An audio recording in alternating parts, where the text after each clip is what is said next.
Assalamualaikum, Yosh Minna. Apa khabar semua? Harapnya semua dalam keadaan yang baik, sentiasa dimurahkan rezeki dan diberikan kejayaan di dunia dan di akhirat.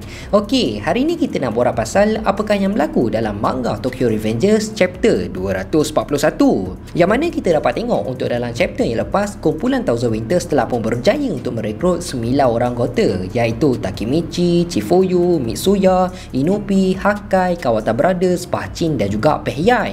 Malah boleh dikatakan anggota kumpulan Takemichi ni merupakan kembalinya bekas-bekas anggota kumpulan Tokyo Magic Gang, dan Takemichi masih lagi meneruskan misi dia untuk merekrut anggota ke-10 pula, iaitu Kawaragi Senju.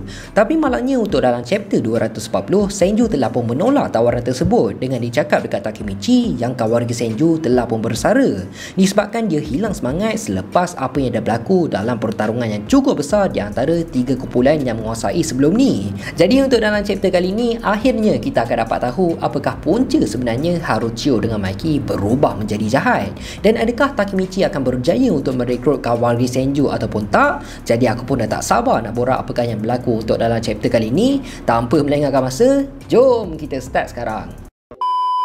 Ok guys, sebelum kita sambung lain video, aku nak bagi tahu ni, sekarang ni Faiz di studio dah ada keluarkan 3 design t-shirt sublimation anime yang baru tau, iaitu design Uchiha Itachi white version dan black version, dan satu lagi iaitu design Uchiha Sasuke. Design kali ni kami keluarkan memang khas untuk peminat Uchiha Brothers. Dari segi kualiti baju korang jangan risau lah tau, kita orang memang bagi yang terbaik. Kita orang gunakan material microfiber interlock sublimation, memang cukup selesa dan tak panas langsung. Kalau korang nak pakai untuk bersukan pun tak ada masalah, dan printing dia memang tak akan tanggal. Aku jamin memang 100% tak akan tanggal tau. Untuk dari segi design pula, korang boleh tengok sendiri lah. Bagi aku, design Itachi yang white version punya memang favourite gila untuk aku. Ketiga-tiga design baju ni ready stock tau, ada size S sampailah size 4XL. Dan apa yang lagi menarik, kalau korang buat pembelian, korang akan dapat free gift berbagai barang anime. Jadi kalau korang berminat nak dapatkan baju Uchiha Brothers daripada Faiz di studio, korang boleh je terus order dekat Shopee Faiz di studio ataupun WhatsApp je nombor dekat bawah ni. okey. Semua link aku dah ada letak dalam description. Siapa cepat dia dapat. Okey, dah settle, jom kita sambung lain video balik. Chapter 241 yang bertajuk A Forced Smile ataupun bermaksud senyuman terpaksa. Chapter ni bermula dengan flashback sewaktu Kawaragi Senju, Maiki, Haruchio dan Baji masih lagi kecil, yang mana rupanya diorang berempat ni merupakan kawan sepermainan sejak dari kecil lagi. Jadi cerita ni bermula dengan hari macam mana Haruchio dengan Maiki boleh berubah. Dengan pada hari kejadian, diorang berempat tengah main lah tau dekat rumah Maiki, sambil kelihatan Akashi Takeyomi dan Sanushi Nishiro pun ada juga dekat situ. So waktu tu Maiki ada satu mainan kapal terbang tau. Dia memang tengah layan gila main permainan dia tu, lompat sana lompat sini. Maiki waktu tu memang agresif gila lah, sampai bahaya tu lompat atas kepala Akashi Takeyomi tu. Maiki memang sayangkan sangat dengan kapal terbang dia tu, sampaikan dia tak bagi langsung sesiapa pun bermain dengan permainan dia.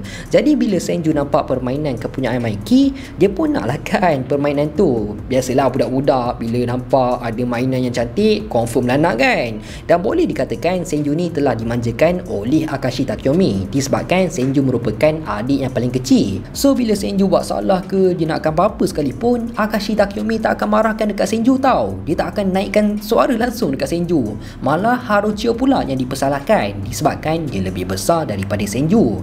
So Takeyomi nak Haruchio tunjukkan perangai yang bagus dia dekat Senju, jangan ajarkan benda yang bukan-bukan dekat Senju. Jadi bila Takemichi dengar apa yang telah diceritakan oleh Senju, dia pun macam terkejut lah kan dengan perwatakan Haruchio. Dan rupanya sejak dari kecil lagi, Haruchio, Takeyomi dan Senju tinggal bersama dengan nenek dorang disebabkan ayah dia selalu sibuk je, dan Akashi Takeyomi lah yang memainkan peranan sebagai ayah untuk menjaga dorang. Senju cakap lagi, malah disebabkan salah dia jugalah Haruchio sering kali dimarah oleh Takeyomi. Padahal Haruchio selalu baik je dengan Senju. Tapi pada hari kejadian, tiba-tiba kelihatan Haruchio macam dalam keadaan ketakutan tau, sebab selalu sangat dimarah oleh Takeyomi dengan dicakap dekat Senju, aku tak nak bercakap dengan kau lagi disebabkan kau, aku selalu sangat dimarah oleh abang. Kau faham tak? Kenapa aku? Aku harap sangat aku boleh bercakap dengan abang sama macam Maiki dan Baji lakukan.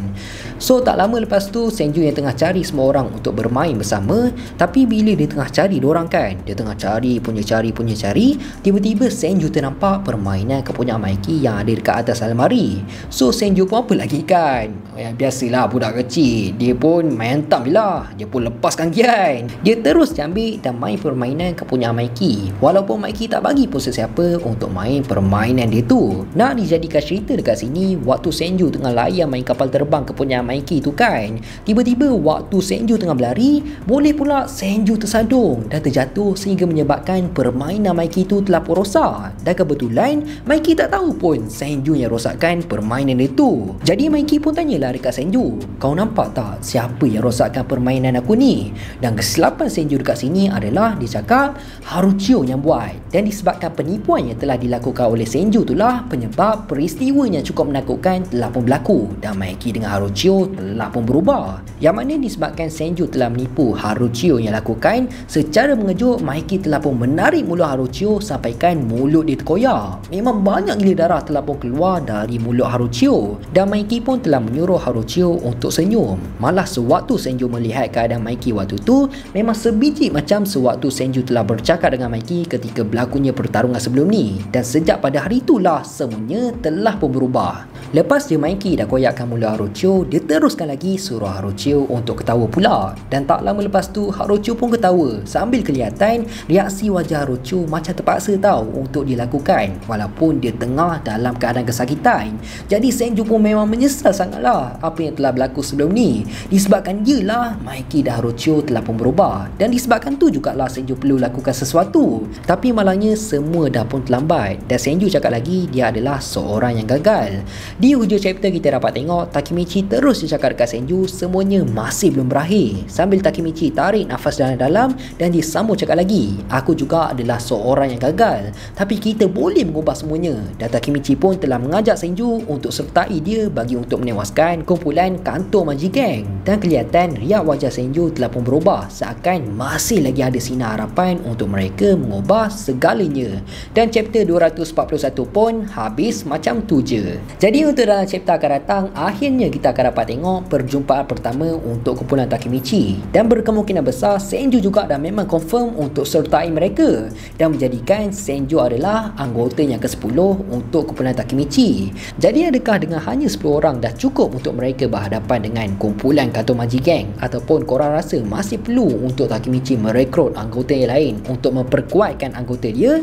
Sharekan pendapat korang dekat ruangan komen, okey? Dan apa pun kita tunggu je lah apa pula yang akan berlaku untuk dalam chapter akan datang. Jadi aku rasa sampai sini je lah kot video kita untuk kali ni. Aku harap korang semua enjoy dan penyampaian aku jelas. Teruskan support Faizi Studio untuk mendapatkan 200,000 subscribers dalam tahun ni.